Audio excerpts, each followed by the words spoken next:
Enzyme का कोई shape, कोई चीज चेंज नहीं होती है, केमिकल चेंज करके निकल जाता है। देखो अभी तक मेरा पेन लिख रहा था, कोई इसमें चेंज हुई? फिजिकली देख रहे हो कोई चेंज नहीं। हम मान लेते हैं एंजाइम में फिजिकल चेंज कोई नहीं आती है।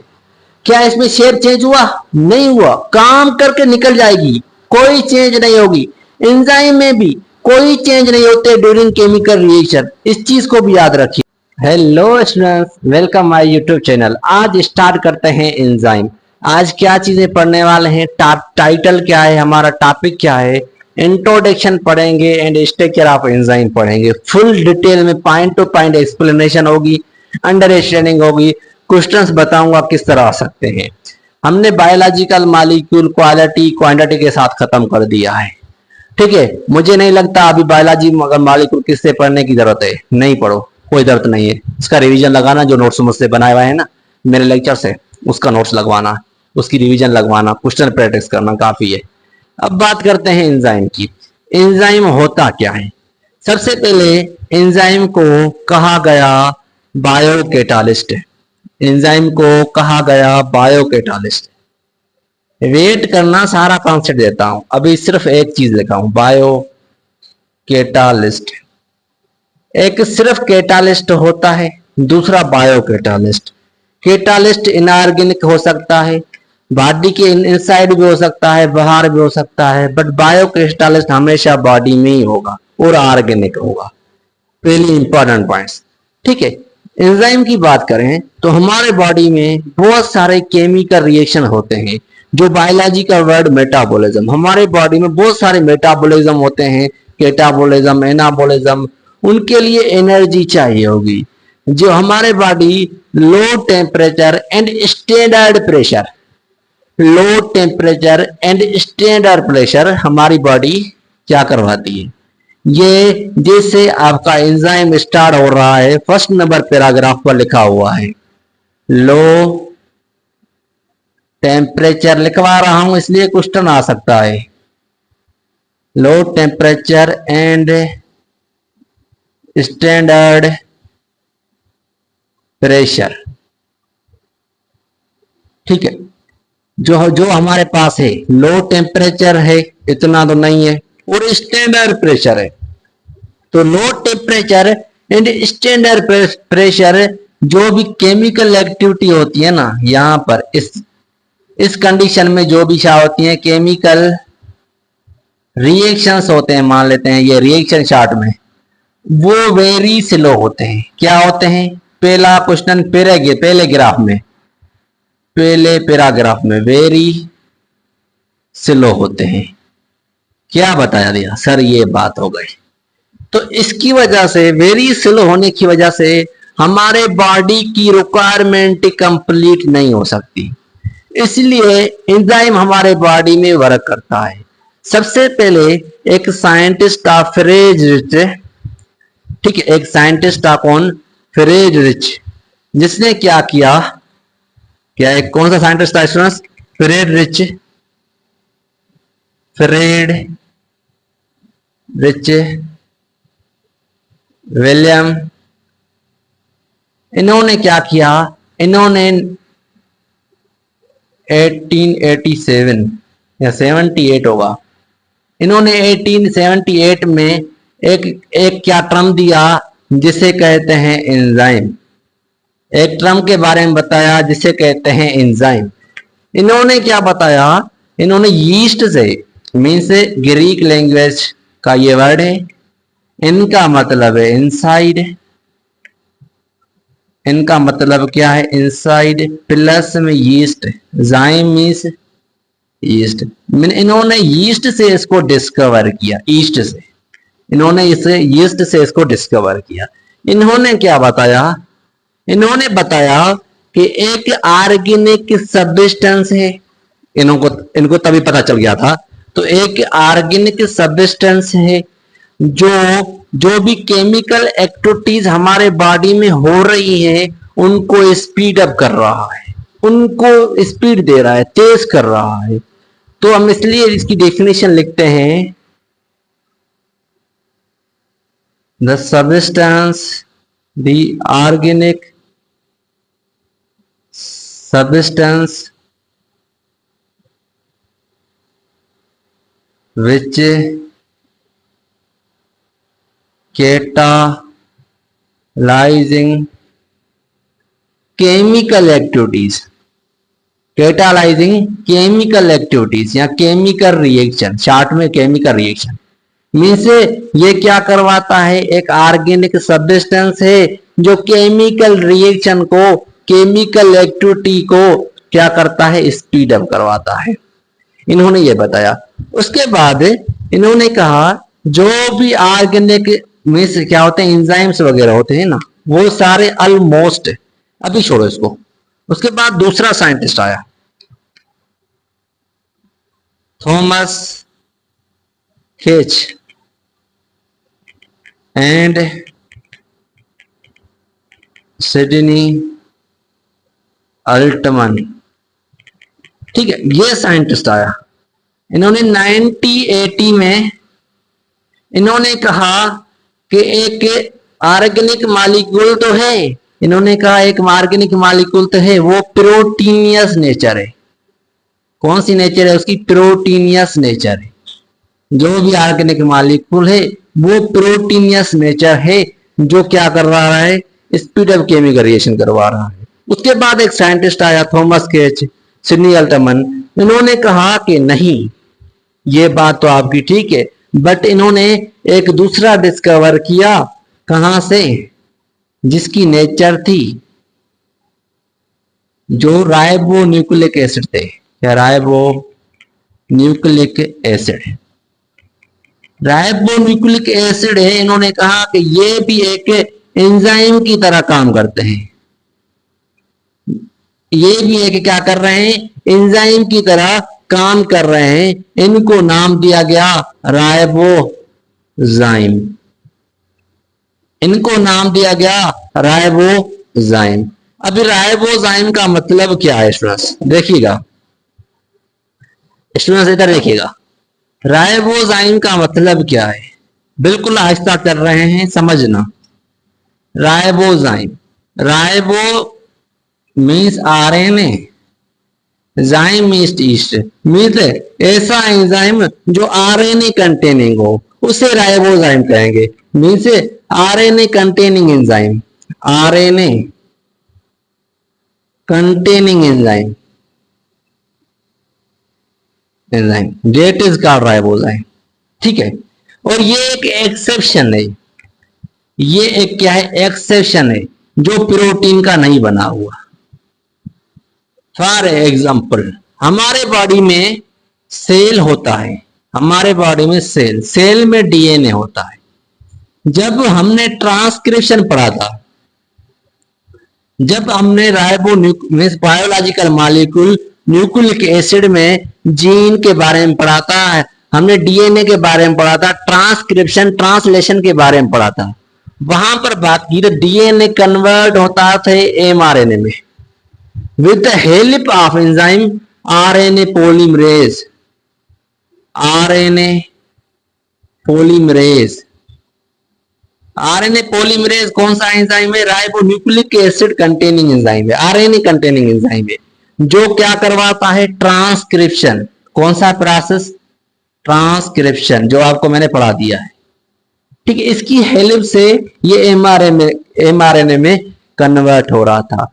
और इसकी राइबोजाइम की बात करते हैं, राइबोजाइम, राइबोजाइम एक कॉम्प्लेक्स किस्म का क्या है, कॉम्प्लेक्स एंजाइम है, अदर देन एंजाइम। जो भी प्रोटीनियस नेचर एंजाइम है ना, जो भी प्रोटीनियस नेचर एंजाइम है ना, वो कॉम्प्लेक्स नहीं है, बट राइबोजाइम एक कॉम्प्लेक्स एंजाइम है। ठीक है, ये चीज याद रख लेना, क्वेश्चन आ सकता है कि which are the following complex enzyme. ठीक है, और आपके लिए लिखते हैं, 2 और 3 बार याद रखिएगा। Generally almost most of the, ये 3 वर्ड्स लिखते हैं। Generally almost most of the enzyme, most of या एंजाइम कंसिस्ट ऑफ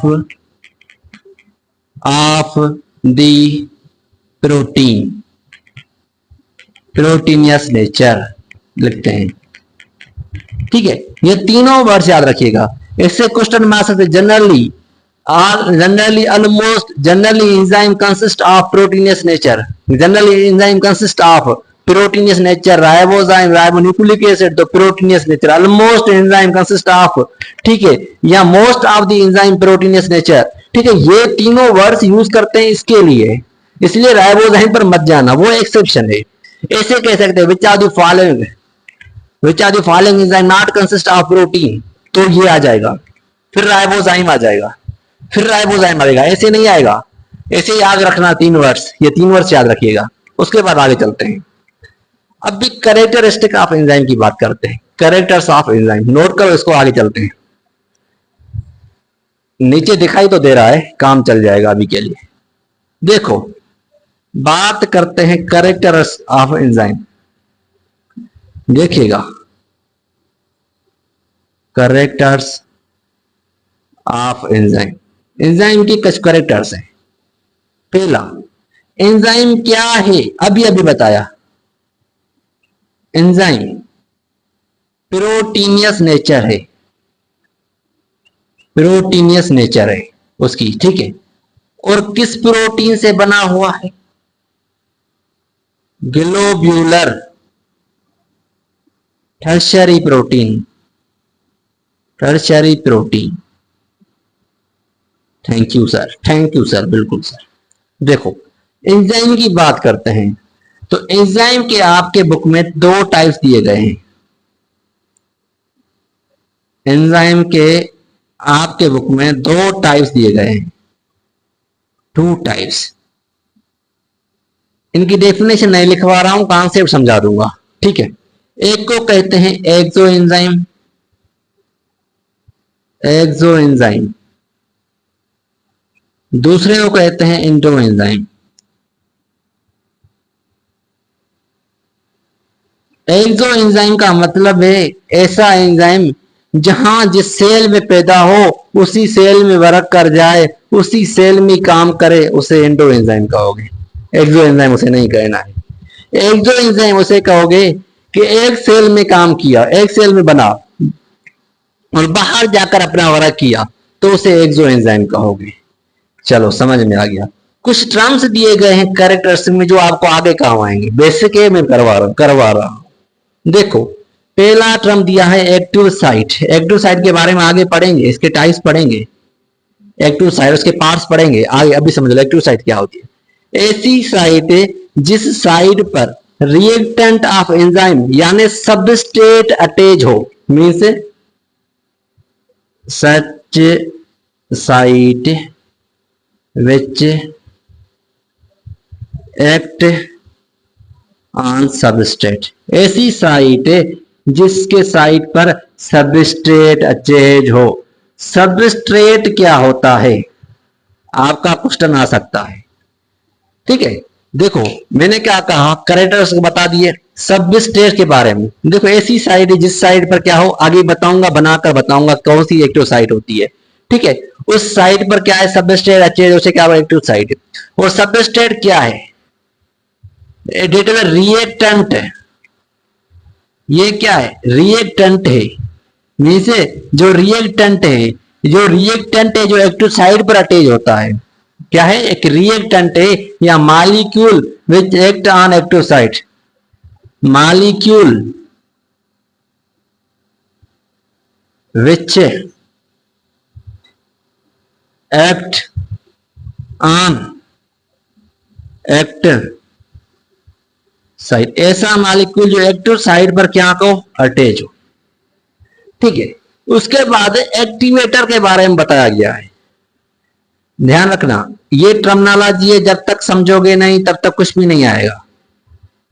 ये स्टेजर में सारे आने वाले हैं, वहां पर आपसे मैं पूछूंगा एक्टिवेटर क्या होता है। जो एंजाइम, देखो स्पीड ऑफ केमिकल रिएक्शन क्या करवा रहा है, एंजाइम करवा रहा है। और एंजाइम को भी, एंजाइम की एक्टिविटी को भी एक्सलेट करने वाले आयंस को एक्टिवेट कहते हैं। Means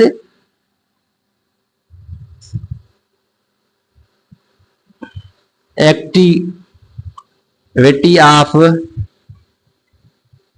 enzyme accelerated by ions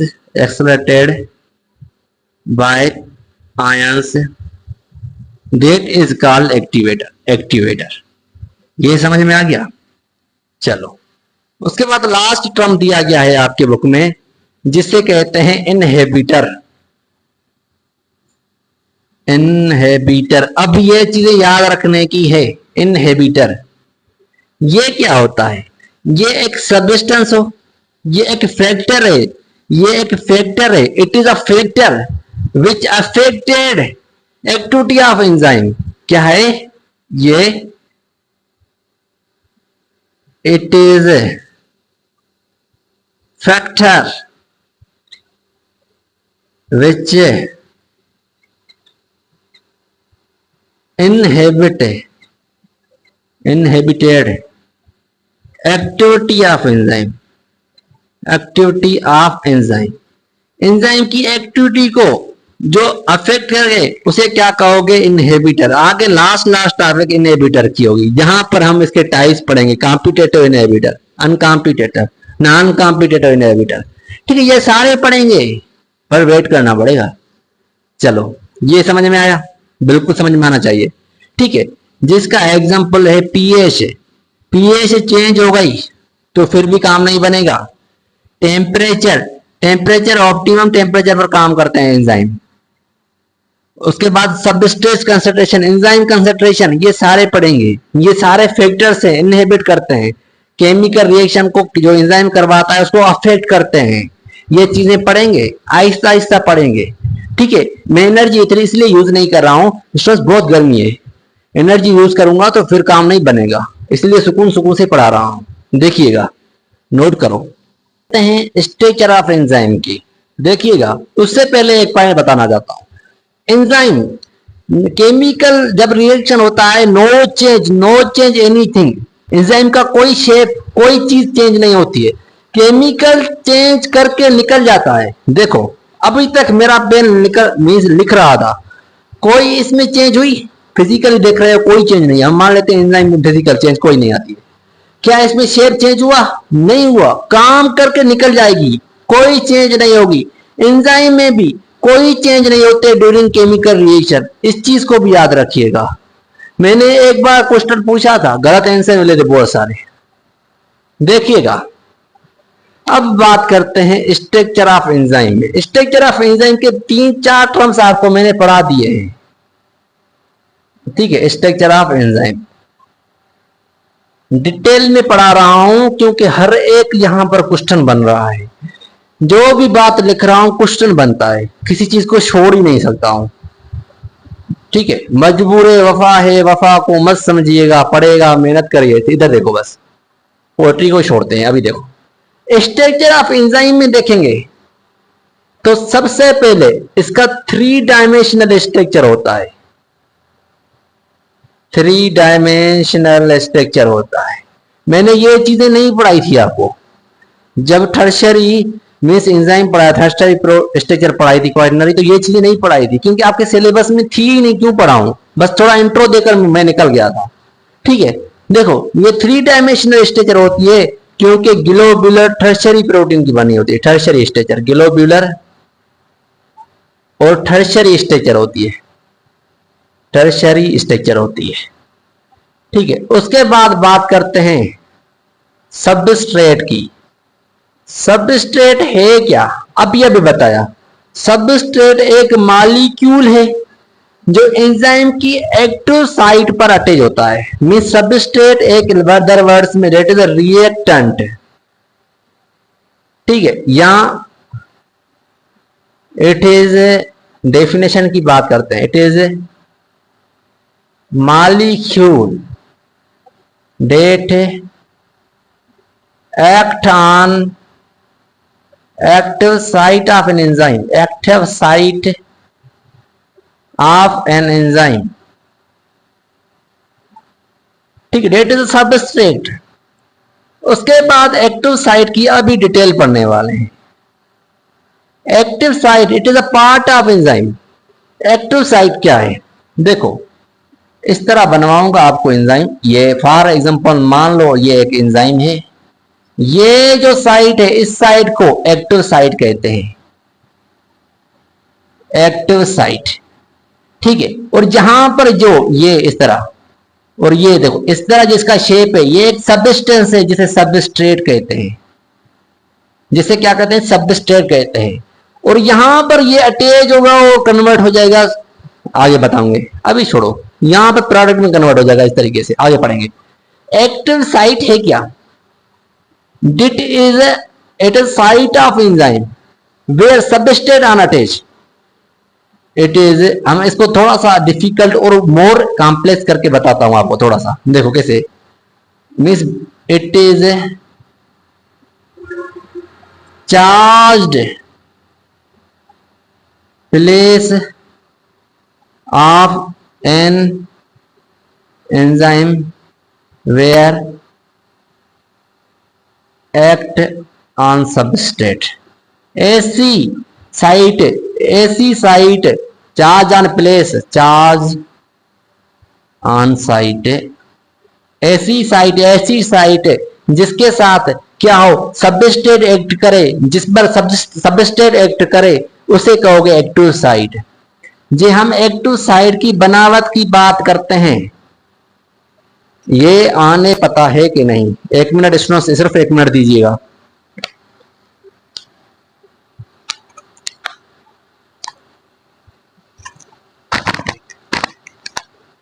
चलो स्टूडेंट्स बात करते हैं। देखो हम एक्टिव साइट की बात करते हैं, तो एक्टिव साइट किसकी बनी हुई है? That is consist of amino acids, that is consist of amino acids. ठीक है, अमाइनो एसिड्स किस तरह बने हुए हैं? In form of polypeptide chains, in form of polypeptide chains. ठीक है, that is active site. Active site के कैरेक्टर्स की बात करते हैं, characters of active site. Active site एक चार्ज्ड प्लेस है, मीन्स एक पोलराइज्ड है। देखो फॉर एग्जांपल, इस एक्टिव साइट पर पॉजिटिव चार्ज है, सबस्ट्रेट पर नेगेटिव चार्ज है, तो ये अटैच होकर बांड बनाएंगे, प्रोडक्ट बना लेंगे। यही बात यहां पर कर रहा है। और स्पेसिफिक होती है, मीन्स स्पेसिफिक एक्टिव साइट होती है। इसका मतलब क्या हुआ? जिस तरह का सबस्ट्रेट होगा, मीन्स जिस तरह की एक्टिव साइट होगी, उसी तरह का सबस्ट्रेट अटैच होगा। जिसी तरह की एक्टिव साइट होगी, इस शेप की एक्टिव साइट है, तो सबस्ट्रेट भी इसी शेप का अटैच होगा, किसी और शेप का नहीं होगा। Specific means complementary to substrate, complementary to substrate.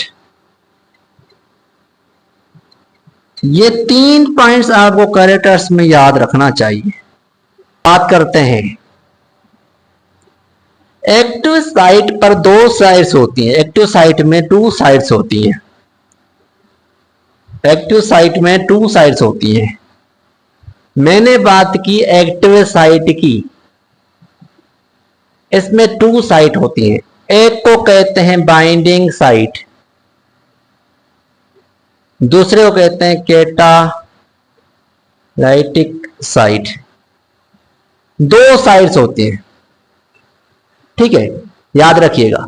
Binding side की बात करते हैं, जब भी substrate active side part of binding side पर अटैच होगा, जब भी सबस्ट्रेट बाइंडिंग साइड पर अटैच होगा, मींस एक्टिव साइड का एक पार्ट है बाइंडिंग साइड, उस पर अटैच होगा, तो कभी भी प्रोडक्ट में नहीं बनेगा।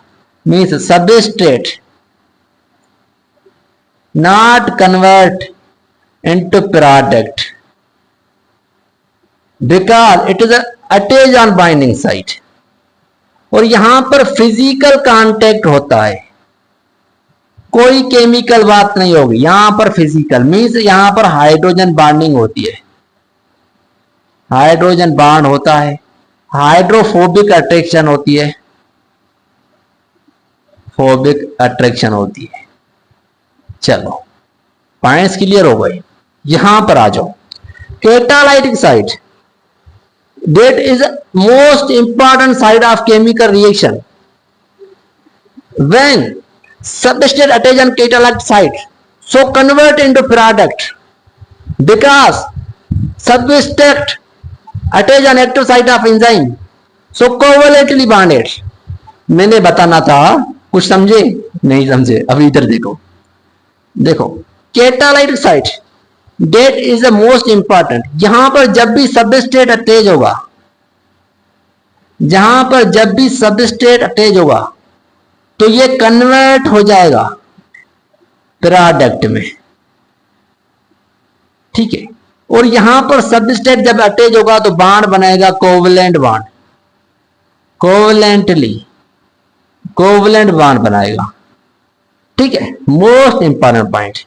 और यहां पर केमिकल रिएक्शन, यहां पर क्या होता है, केमिकली इंटर कन्वर्जन होती है, इंटर कन्वर्जन। वहां पर इंटर कन्वर्जन नहीं होती है। इसका मतलब क्या हुआ, देखो फॉर एग्जांपल एक एंजाइम है जिसने प्रोडक्ट बना ली, तो ये कोवलेंट बॉन्ड ब्रेक होगा और न्यू बॉन्ड बनेगा। केमिकल इंटर कन्वर्जन का मतलब यही है कि यहां पर ओल्ड बॉन्ड ब्रेक होते हैं और न्यू बॉन्ड बनते हैं, एंड न्यू बॉन्ड फॉर्मेशन होती है। यहां तक एक्टिव साइट कंप्लीट हो गई, ठीक है। नोट कर दीजिए, उसके बाद आगे चलेंगे। उसके बाद एंजाइम की बात करेंगे। एंजाइम के पास दो पार्ट्स होते हैं, एक ओपो एंजाइम, दूसरा कोफैक्टर, ठीक है। एक क्या होता है Oppo enzyme, that is a cofactor. मैं ये साइट्स मिटा रहा हूं, उसके बाद आता हूं। चलिए स्टूडेंट्स, मैंने मिटा दिया। अब देखो, मैंने कहा ये एक एंजाइम है, इसके पास दो पार्ट्स हैं। कितने? दो पार्ट्स। एक पार्ट को कहते हैं ओपो एंजाइम,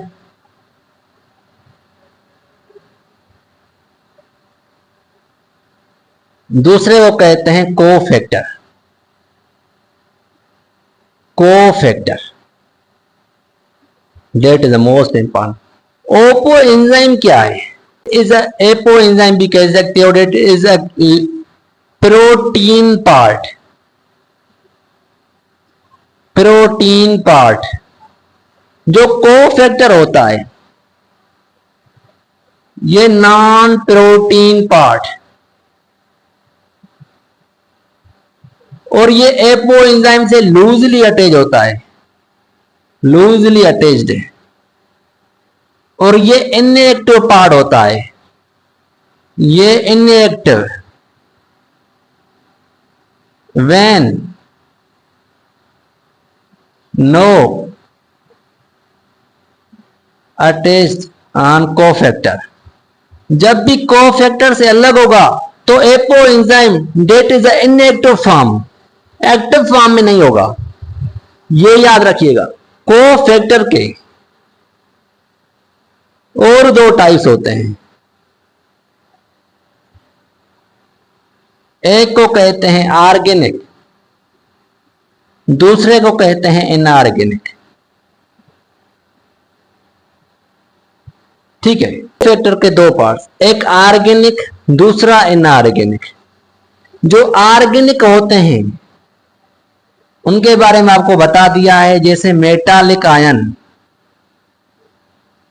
आयंस,